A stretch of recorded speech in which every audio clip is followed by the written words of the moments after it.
After Patriots practice day number 7 of training camp at Foxborough and Gillette Stadium, Evan Lazar, Alex Barth, Patriots Beat podcast. And Alex, we saw a very heavy passing day out there today, I would say, after a very heavy run day on day 1 of pads on Tuesday. The Patriots were back in shorts and shells on Wednesday. They'll be in pads again on Thursday. We're supposed to get a lot of rain in the Foxborough area on Thursday, so it's definitely going to be a run-heavy session, you would think, again tomorrow. But it will be interesting to see in the rain how both quarterbacks throw the football in inclement weather when they do get chances to pass it. But I wanted to start with Cam and Mac Jones because I thought Josh McDaniels' comments after practice were pretty interesting about the two QBs. We can get into that a little bit, but just what happened out there on the field today.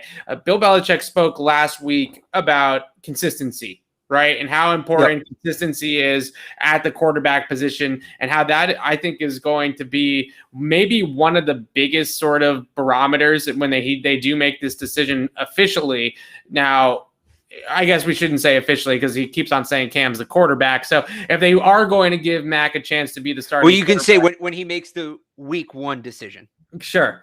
All right, let's go with that. I like that. When he makes the week 1 decision. Right, because him saying Cam is the starting quarterback, I think did we talk about this before? Yeah. He's referring to the day he was asked that question. Right. If there was a game today, first of all, that would be ludicrous because it's early August and you don't play NFL football in early August. When he says, I'm sorry to just cut you off, but I saw so many people just kind of running with this and it was bugging me. If you ask Bill Belichick, who is the starting quarterback, he is going to tell you who the starting quarterback is at that moment in time. So Cam Newton is the starting quarterback right now.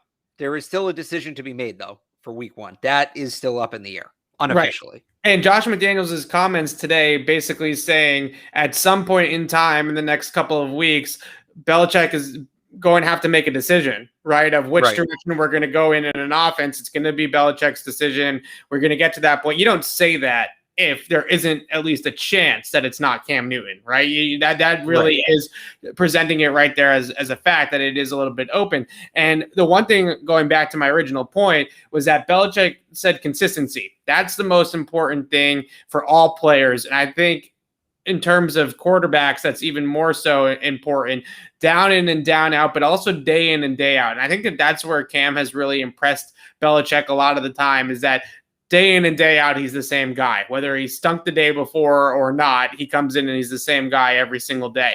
But consistency has really not been the name of the game for either of these quarterbacks through 7 practices. Yesterday, on Tuesday, we started the show talking about how good Cam was, right? And how well he threw the football, and how Mac kind of struggled in the first day of padded practices. Now today, it feels like Mac played a lot better than Cam, and Cam had some issues throwing the football. Both of them really had issues that you can also talk about within just that one practice, right? If we don't want to look at it from a day-to-day perspective, you look at it just one practice, you can also see the ups and downs today. So if you want to talk about consistency, my point is, I don't think either one of these quarterbacks have been overly consistent. You can throw good throws for both of them in a bucket, right? And kind of evaluate both of them in terms of Mac had some good throws here, Cam had some good throws there. But in terms of overall consistency, both quarterbacks still kind of searching for it.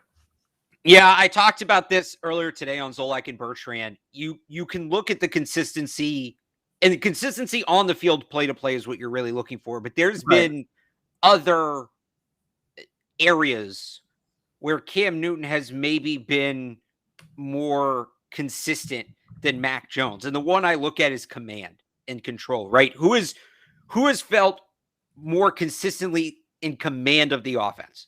That's Cam Newton. We've talked about this before. Mac Jones, at times, there's periods where you can tell he gets down on himself and things maybe start to speed up for him a little too much. Cam has had the consistency when it comes to the command. And I think that's a big thing right now, because in this offense, we've talked about it, they don't necessarily need a playmaking quarterback with some of these additions they made. They need somebody who's going to just make the offense go.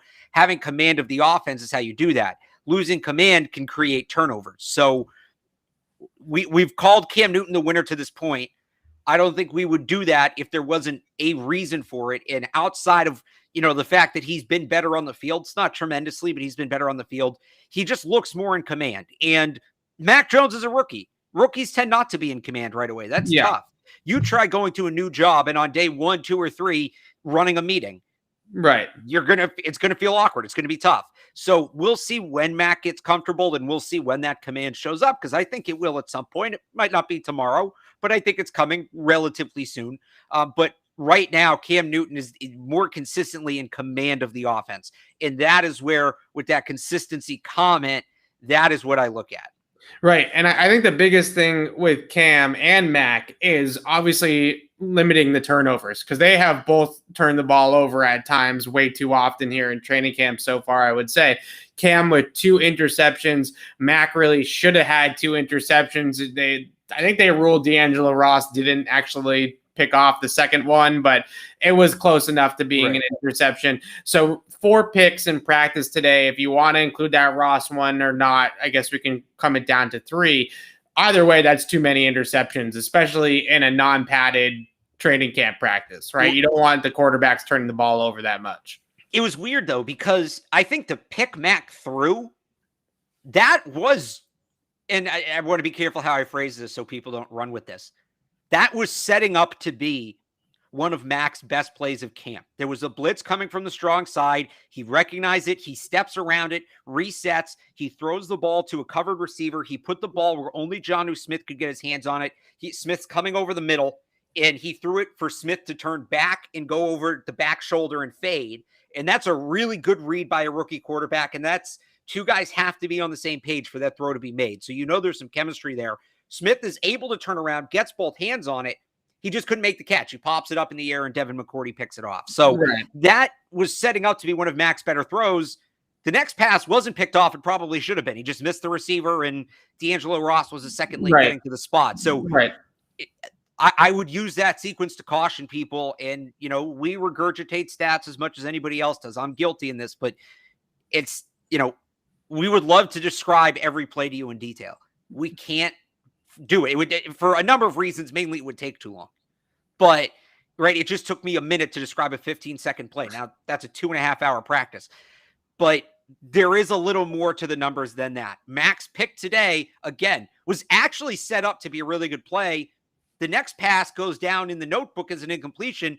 Might have been his worst throw of the day. It was a significantly worse play than the actual interception he threw. Yeah, I would agree with that. And what I really liked about Mac's day, I guess we can talk about that now since you already brought it up a little bit, was the throw after that to Gunnar Olszewski. He goes through that stretch of interception, near interception, throw behind Gunnar Olszewski with Miles Bryant in coverage, breaking that pass up. And then maybe a play or 2 later it took, but eventually he hits the deep post to Gunnar, right? And he sidesteps the pressure. He steps up in the pocket to avoid a sack and throws a dime in between 2 defenders down the field. And that was definitely one of those moments for Mac. And he consistently has these moments where you're like, that's a big time throw, right? That's a franchise quarterback throw. That's a big time throw.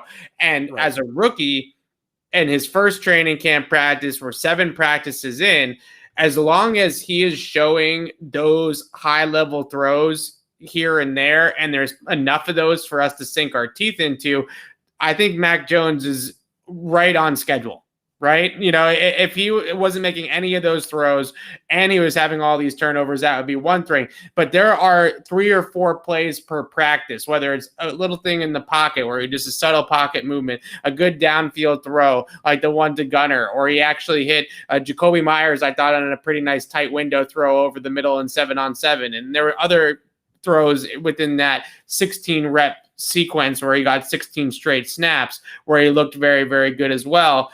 And you see there are some good in the good bucket for Mac Jones, as he would say, with the bad. So the flashes are there. And when it comes to Mac, and this is what I wrote today, we're going to look at this, I think, after that Eagles preseason game, once we get into some of the joint practices and once we get into some of the preseason games, and you're going to see a totally different quarterback in my mind than what we're seeing right now. Right now, we're at the baseline, right? And you see the flashes and you see the things that he does well. And I think that that's going to really start these next couple of weeks. I think you're really going to start to see him kind of get it a little bit more. And that's when the true competition, if there is a competition, is going to heat up between the 2 guys. Yeah, I think that who did I talk about this? Said this to somebody earlier. It might have been on Zolak and Bertrand. The joint practices. That's going to be, I think, a major barometer. If you want to talk about, we don't have all the information yet that's going to go into this decision. Everybody wants to make a decision, and I think a lot of people wanted to make yesterday a definitive day, and maybe it was the most definitive so far, but when you factor in how much you're going to wait every session, right?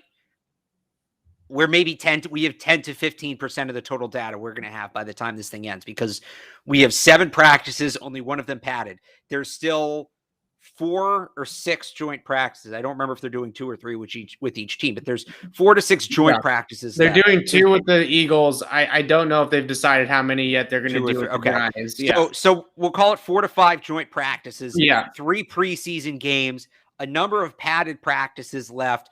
We got a session in the rain tomorrow, which I think is actually worth it, because you look at how these guys handle a little bit more of a challenge. So that's going to be a big part of it, especially in Foxborough in December and January. You're going to be able to have to be able to handle the ball. We are just scratching the surface of what both of these guys are going to be in 2021. Both Mac Jones, obviously there's a lot to learn about him as a rookie, but Cam Newton put in a ton of work in the offseason. And what is the new version of Cam Newton?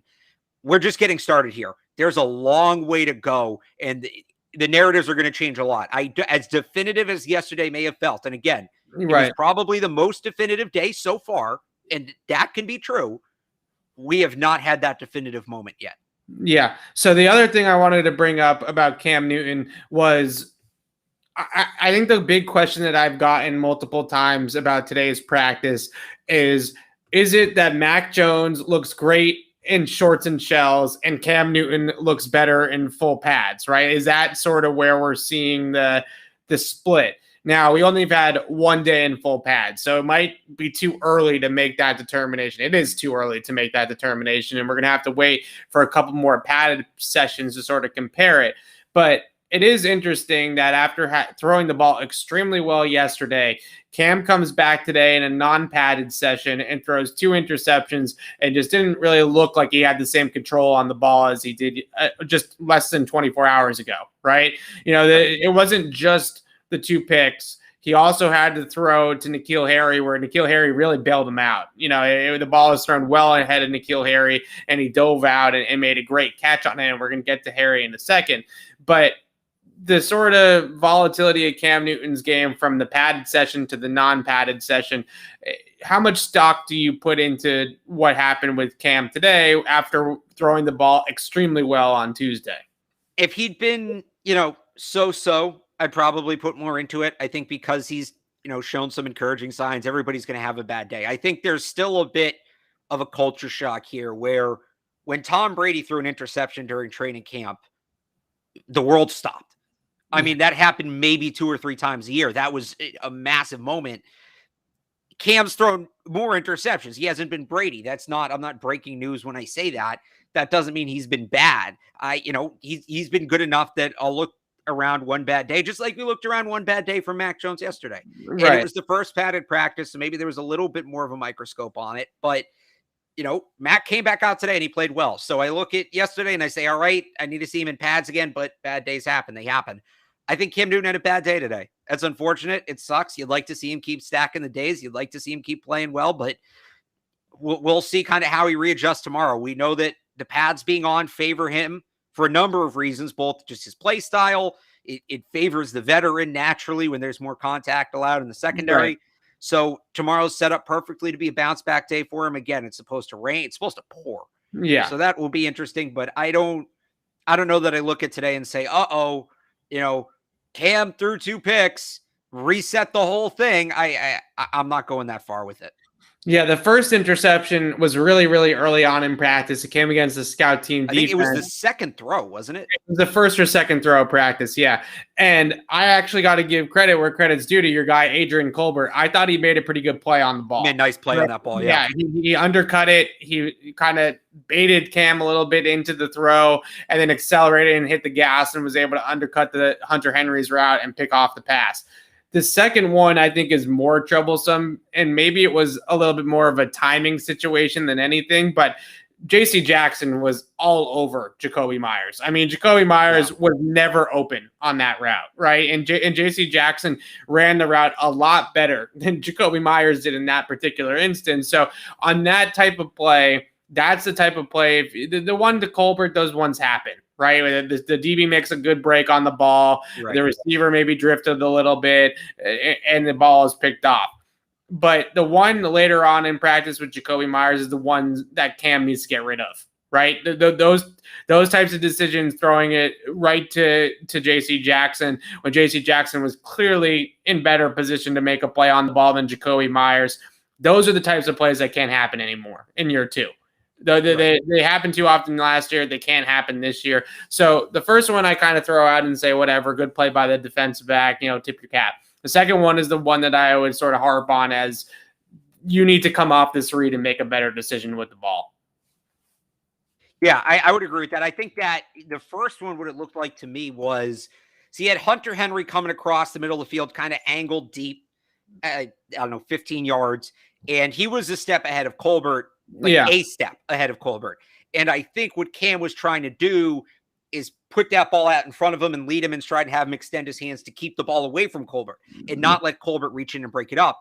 And I think what happens is, instead of leading him, ahead and back, he led him ahead, but also in. And Colbert just had a burst. He read it well. He had a burst, and he cut inside with the ball. Henry had to come back towards the quarterback a little bit, and Colbert just had the angle better than Henry did, and he grabbed it in stride. It's an interception we've seen Devin McCourty make. That might be half of his career interceptions. Right.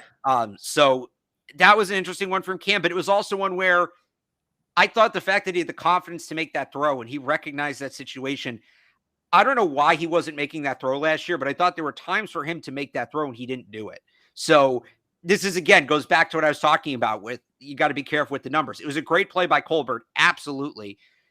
But it was almost encouraging to see Cam try to make that throw. He needs to make it right next time. He needs to get that ball more down the field, right, and lead that receiver more. But that, with a guy like Nelson Aguilar specifically, that's a throw that I think has a lot of potential in this offense, and obviously Hunter Henry too. They were throwing it to him. But that's a throw that I think, could be a chunk play designed in this offense. So to see Cam throw that and kind of push that, where he maybe didn't push that throw as much last year, I'll look at that and say, yeah, he threw an interception. That sucks. You don't want to do that. But as we're kind of learning about what this offense is going to look like, all right, that they have that in the toolbox. If they can iron that out and Cam can fix that throw, that becomes interesting. Yeah, and not to keep harping on this one play, but the other thing I will say, I'm going to get ripped for complimenting a Cam Newton interception. We don't have the luxury of watching the practice tape back to examine every single play. So we're making all of these judgment calls on the fly. Usually when a defensive back is able to undercut a receiver's route, there's some receiver error there, right? The receiver didn't come downhill enough on the route and didn't shield the defender enough on the route. Maybe he didn't hold the plane coming across the field and sort of drifted upfield a little bit.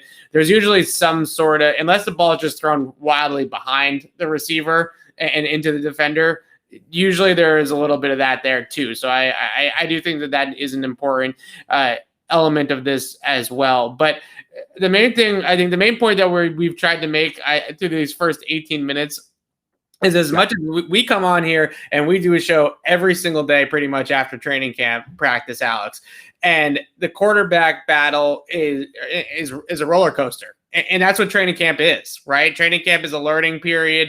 It's getting out these kinks. It's making these mistakes now. It's doing all these things. And I think what we are learning every single day and is being reinforced every single day is that this really has not started yet.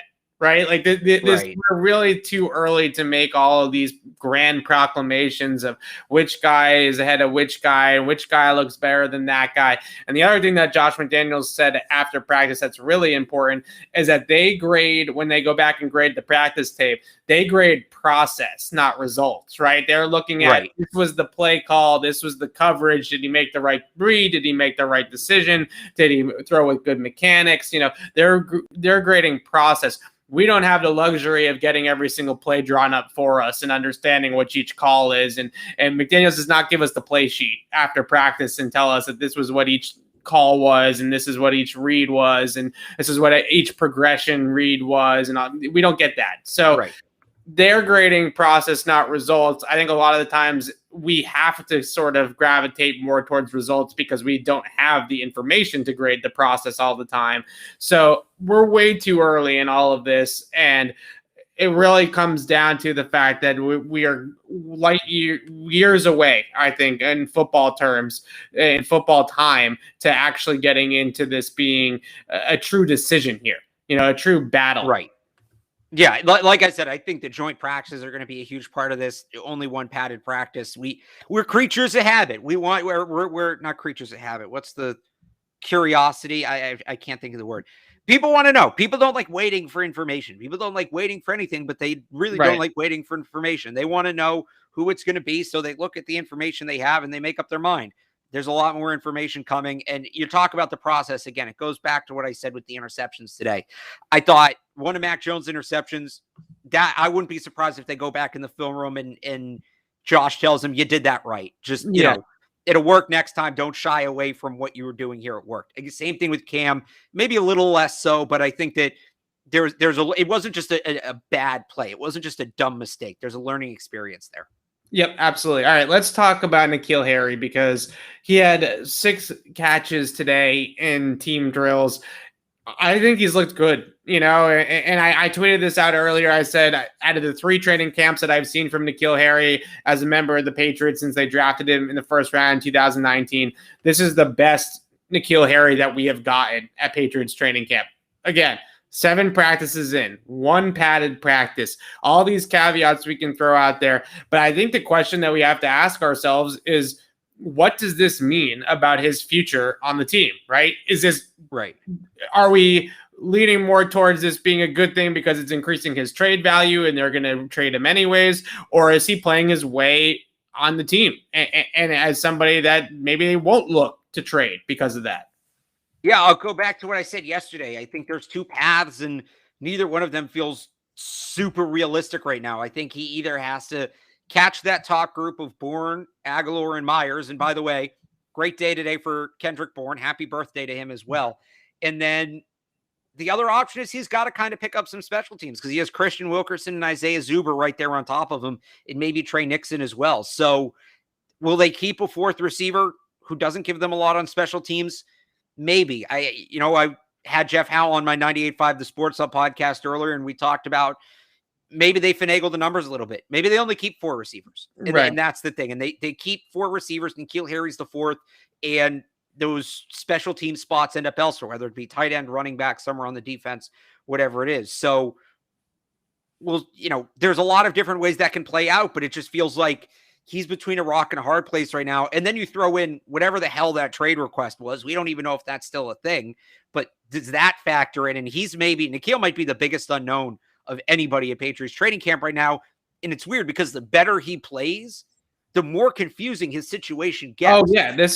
My mind is in a complete, puzzle of what is that going to happen here with N'Keal Harry, because he is playing very, very well, especially based off of what we saw in 18 and 19 in training camp. And today, just to name a few plays that happened, he beat Jawan Williams on a dig route, an in-breaker, where he actually, and look, Jawan Williams is not Stephon Gilmore. I get that he has his issues too. We're going to talk about him in a few minutes, but N'Keal Harry actually got open at the top of the route. Right? He ran a route. He made a cut. He created separation at the top of the route, was able to run away from Jawan Williams. And if they were in a live tackling type of situation, I think that was sort of an off to the races potential play there for N'Keal Harry. There was really nobody else in that area and he's a big guy that once he gets downhill and gets moving, I think that would have also been another 10, 15 yards of yak potentially on that throw. That was a true got open in the middle of the field, made something happen.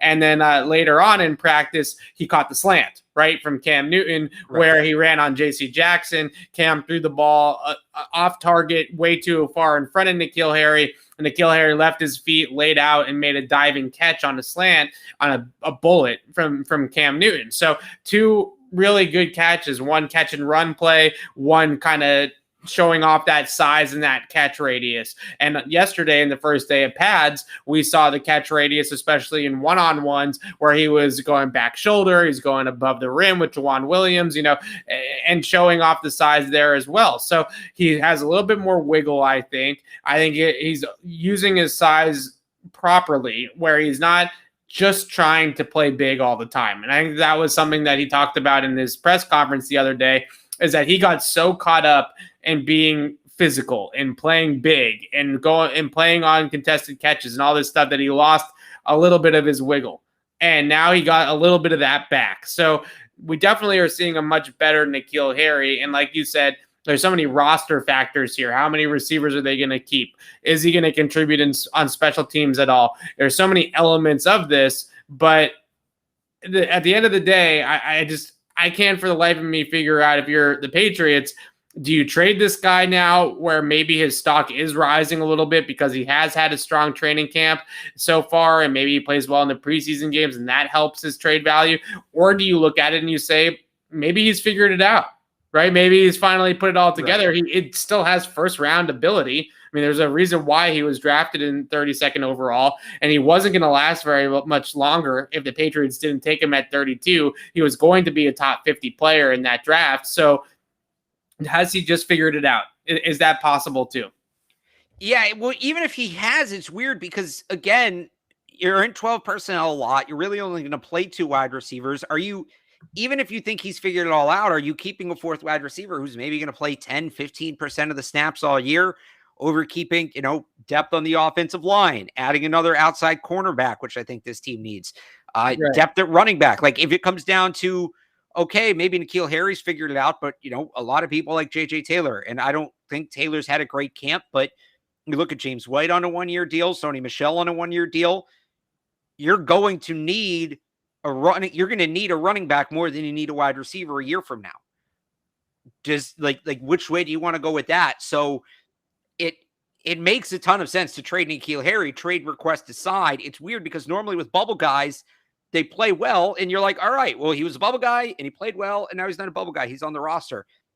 It's almost like the better N'Keal plays, the more unsure his situation becomes. Because if he didn't play well, all right, they're going to trade him or they're going to cut him. We have the answer, move on. Because he's playing so well now, there's a chance they keep him. But even before the trade request, like I had him off my initial roster projection, and that was before the trade request. You don't want to get hoaxed into it, right? You don't want to believe because of training. Well, not even that. But that's my problem though. Is how much can I believe that what I'm seeing is actually going to translate come, September 9th or 12th or whatever it is, week 1 against Miami? How much can I actually sit here and say that this is actually real, that this is tangible and not just what's happening out at training camp? Well, and that's fair. And I think, like I said with the quarterbacks, I think the joint practices and the preseason games are going to tell us a lot about that. But even if Harry is the real deal, are you going to keep that guy and use that roster spot on a guy who's making as much as he's making is going to have that usage rate? That doesn't seem like the proper asset management to me. Yeah. He'd have to be so good to justify that. And he's been good, but he hasn't been that good yet. And again, these practices are maybe a quarter of the overall grade. You're going to look at the joint practices, the preseason games. Those are going to tell us a lot more. This is it's a puzzling situation at this point. You know why? You know why it's so weird? Because, and I've talked about this before in other situations, people like to call Bill Belichick predictable, and they're not entirely wrong. But when you do something for 20 years, as Bill has done it, patterns are going to develop. And it's become in the last 4 or 5 years, it's become possible to read what the Patriots are going to do because you can look at the history and see how they've acted in previous situations. Right. There's no context for this. There's no comparable situation for this. This is a completely new discussion. Well, because when it comes to Bill Belichick and roster management, into their rookie contracts, don't request trades. Right. Not guys who have played as poorly as Harry. Right. And the other element of it too, and Belichick spoke about this, I think last week or maybe earlier in the offseason program, was that due to COVID last year, this players going from their first to their second seasons, like N'Keal Harry, they did not have an offseason program. right? They did not have OTAs. They did not have mini camp. They weren't in the building for all those installs and all those kind of teaching periods. So in a lot of ways, last year was kind of like year 1.5 for N'Keal Harry, right? So you kind of expect the year 1 to 2 leap from a lot of players. In year 2, they usually increase their level of production. It's possible for some of the 2019 first round or draft picks just in general that year 2 to 3 might be the real leap, right? If there is going to be a leap. So I think that's an interesting element of it too, but it is weird. It's an interesting situation. I am fascinated to see how they treat him in the preseason. Do they feed him? Do they showcase him? Or do they feel like maybe he's turning a corner and they're going to end up keeping, what do we see out of him in those preseason games is going to be really fascinating. I want to keep it at the wide receivers here just because today was another non-padded day. So a lot of receiver DB sort of battles, right? And back and forth. I wanted to bring up your guy, Gunnar Olszewski, because I think there's a conversation and a question out there right now of, has Gunnar developed as a wide receiver, right? Has he taken the next step as a wide receiver? And I noticed the last couple of practices, and I'm not sure if this has been the case all of training camp, but during wide receiver positional drills, Gunnar's been working with specialists a lot, right? On returns. Today was kickoff returns. Yesterday it was punt returns. So he's not doing wide receiver positional drills. He's not over there with Nelson Aguilar and Kendrick Bourne and N'Keal Harry and Jacoby Myers. He's over on the other field with Matthew Slater and some of the Justin Bethel and the kickers and the punters, or the punter, I should say. So I don't think that they're by any means forcing it with Gunnar as a receiver, right? But then out there at practice today, he did catch the deep ball from Mac Jones. So there are times where I think we do see him flash a little bit as a receiver. He had a nice play earlier in camp where he caught a crossing route over the middle from Cam Newton in the corner of the end zone. And that was a nice kind of route and catch there too. So what have you seen from Gunnar? Do you feel like he has shown you anything to think that he's going to take the next step as a receiver? And ultimately, I don't think it matters to them if he starts to produce as a wide receiver or not. I think they like him so much as a returner that it's not going to matter in terms of roster spots, but it is an interesting conversation. Yeah, well, I mean, it impacts other roster spots, and it could impact N'Keal Harry, right? If he becomes a legitimate receiver, then you're looking at N'Keal Harry as potentially 5th on the depth chart. So, it does impact. I don't know, he's gotten a little better, and I've talked about this before. Julian Edelman didn't click until his 6th year, right? So, but Gunnar's entering his 3rd, so he's got time, and there does seem to be a focus on the return. I have seen him working on kick returns. I think they're more interested in developing him as a kick returner than a wide receiver, which I don't necessarily disagree with that strategy. I think that's the right way to go. I don't think this is the year that, Gunnar breaks out and catches 50 passes. I haven't seen that from him yet. Still a long way to go. Of course, got to throw that on there. But I don't know that. Yeah. Like the catch today was nice. He had a really nice route end of last week, like a wheel route. And he was working with Mac Jones. I think they might've been in 7s, and he timed the break of the wheel perfectly with a pump fake for Mac Jones, and the defender just it was left him. Yeah. And it's a nice pump fake for Mac Jones. It's nice all around. So there's been little flashes here and there, and maybe more so than in years past, but I'm not telling anybody to draft Gunnar in fantasy or anything like that. He's not there yet. And also the other thing is, I would ever give fantasy football advice. I also want to quickly say about Gunnar is, throughout his career in the NFL and everything that we've seen from him from preseason games, training camp practices, the little bit that we've seen him in the regular season as a wide receiver, he is not Mr. Shifty Wes Welker, Julian Edelman in the slot, right? Like that's really not his game. The guy that he reminds me of, if I had to draw a comparison, is actually Scotty Miller in Tampa Bay, right? He is a vertical route runner. He is somebody that I think separates a lot more on intermediate and vertical routes. And when I say intermediate, it's like intermediate crossers or dig routes and stuff like that over the middle. And then today, the deep post, you mentioned the wheel, or I think it was sort of like a delayed seam or something like that. And earlier on in training camp, I see him flash when he flashes a lot more down the field, right? He's not the jitterbug type of slot receiver that I think a lot of people think he is. he's more Chris Hogan than he is Julian Edelman. Yeah. If Patriots fans that have watched Bucks games, if you've watched Scotty Miller a little bit, he's really the type of player that Gunnar reminds me of more than, let's say, an Edelman or an Amendola or a Welker. I just think that they're different players. So I think that that's important to mention. If you've seen any development from Gunnar as a receiver, it's definitely down the field. It's not so much in terms of that little bit, that shiftiness and that short area agility. All right.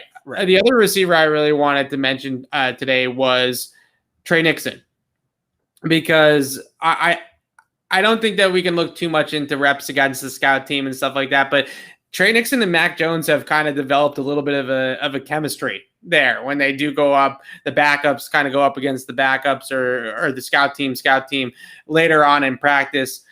And Trey Nixon has been working a lot in the slot as an underneath receiver. He came out and we all hyped up his ability to get down the field and be a vertical threat on the outside. Right.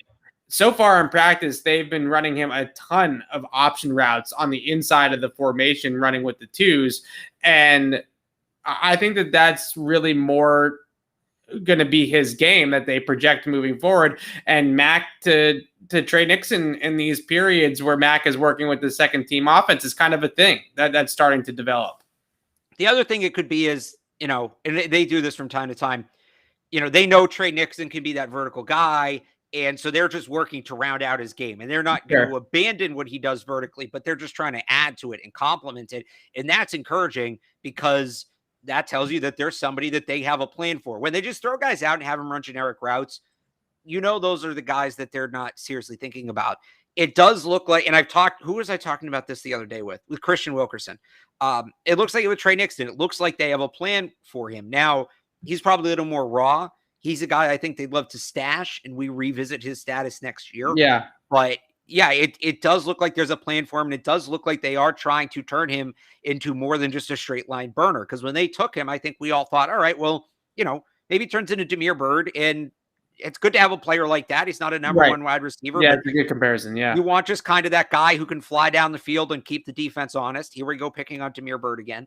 But I think that's what we all thought when they picked him. And no, it looks like they're going to try to kind of round him out and turn him into a more well-rounded, 3-down wide receiver.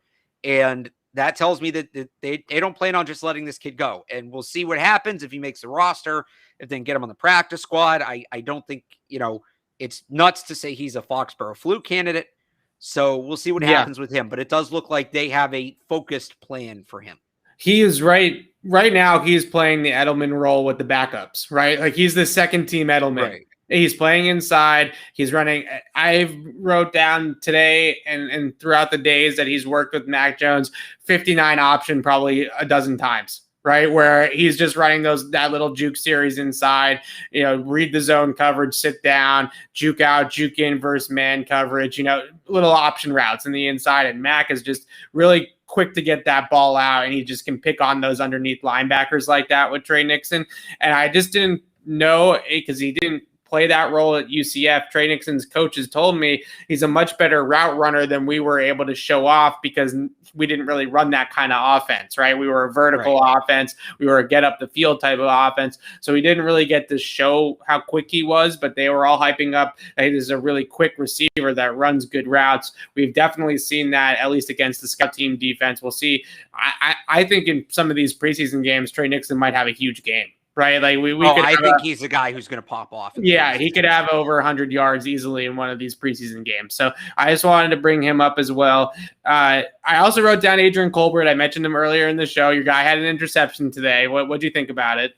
Yeah, it was a nice pick. I mean, he hasn't maybe popped as much as I thought he would. He's been the first guy on the field almost every day, so that's interesting. I was looking for him. That kind of play today is what I envisioned him doing. And, complimenting Devin McCourty. They just, in my mind, it was, okay, I'd love to have the Duron Harmon roll back. And can you get another deep safety to pair with McCourty and just give yourself a more reliable 2-high look than just rotating corners back there? But between Miles Bryant. It seems like Miles Bryant's a safety now. I don't think they view him as a corner. He's been working a lot with the Yeah, he's a nickel safety, right? Because he plays in the slot really behind Jonathan Jones. And yeah. But he's played deep a couple times too. So I think between Miles Bryant taking on more safety reps, and they're just so deep at box safety and they want to be focused there. I'm starting to kind of rethink that. And the plan I had in mind for Adrian Colbert maybe isn't there. But, good to see him get the interception today. I still think he's a good player. I'd still like to see a way maybe they can stash him. They could get him on the practice squad, and he's maybe a guy, if you get banged up, who would certainly give you, a nice boost down the stretch in the season. But I don't know. I'm going to, the guys I was pumping preseason, I'm going to, start shifting a little more towards Raekwon McMillan. I know he just got hurt, but I'm feeling a little bit better about that one than I was about Colbert. So. Okay. And also pretty quickly here as well, we mentioned it earlier when we were talking about N'Keal Harry. Jawan Williams is getting picked on by N'Keal Harry in some of the practices. What does his future hold with the Patriots? Because the one thing that I noticed with Jawan Williams, he's got length, and when he's in phase, he's able to use that length to knock away passes pretty easily, but he's just not in phase often enough. And what I mean by in phase is in position, right? He's in position to make a play on the ball. And his hip transitions at the top of the route are just way too delayed and way too slow for NFL receivers. The fact that N'Keal Harry can break away from you on a horizontal cut coming over the middle of the field is probably not great news for you if you're trying to carve out a role as an NFL cornerback in this defense. So, what does the future hold for Jawan Williams? Because right now, I think I wrote it in my notebook. I think he's in the danger zone at this point. Yeah, and I was trying to defend him before the season, and I it's still true. It's not that he wasn't playing for the last 2 years because he wasn't good. There was just so much depth ahead of him in Gilmore, Jackson, and McCourty, and this, he was just such an unknown because we hadn't seen him. This was his chance to prove why he was a second-round pick and justify that pick and smooth the transition out of that era of those three great corners into whatever the next era is, and he hasn't done it. Like you said, N'Keal Harry is the exact kind of guy he should guard. If you're talking about matchups, around the league, you're not putting him on, or even around the division. He's not a guy who's going to guard Stephon Diggs. He's not a guy who's going to guard Jalen Waddle. Yeah, Jalen Waddle would be one. Who did the Jets draft that I'm blanking? Elijah Moore. I always get Elijah and Rondale Moore mixed up. He's not the right. He's going to guard that bigger, bully wide receiver who's maybe not as fast, and he hasn't been able to do that. And if he can't do that, it's tough to figure out exactly what you're going to do with him, what his plan is. And I still am on the roster right now just because as much as he's struggled, he's their third best outside corner. They kind of need him. Right. They need him, especially without Stephon Gilmore. But when we get towards the end of camp and we start looking at, okay, what are they going to do externally? Where are they going to go elsewhere to try to bring somebody in? I think corner's the number one spot right now. And I think he's somebody whose job isn't necessarily threatened by anybody on the roster. Like Michael Jackson, he hasn't been great. He had one pass breakup yesterday, but his job is threatened by somebody who's in another camp right now. At this point, I feel like, honestly, they're better off putting Jalen Mills out there. And you know my opinion on Jalen Mills, right? As an outside corner. So here's how I trust Jalen Mills' sort of knowledge of the game more than Jawan Williams, right? He played more snaps. He's got a better feel for the game, instincts, those types of things. Here's how I feel about Jalen Mills outside of that.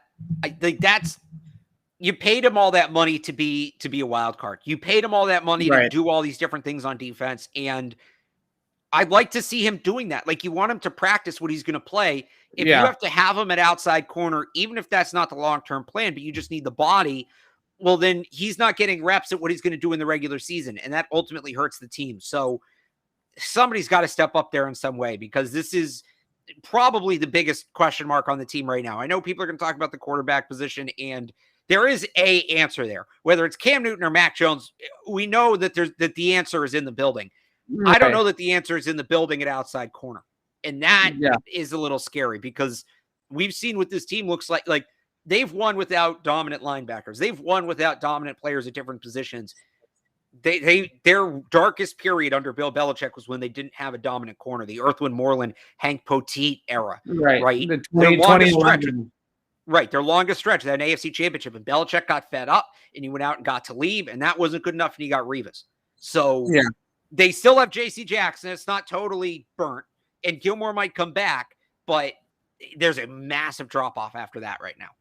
Right. All right. So really quickly, shout out to our fans in Germany. They've been in the I chat feel the bad. last We've couple of been days. getting asked about the fullback so much. They've been in the chat the last couple of days asking about Jakob Johnson. Jakob Johnson is a full padded practice player, right? So 6 out of 7 of these practices, we have not really seen much Jakob Johnson because they're not running the ball with the fullback all that often.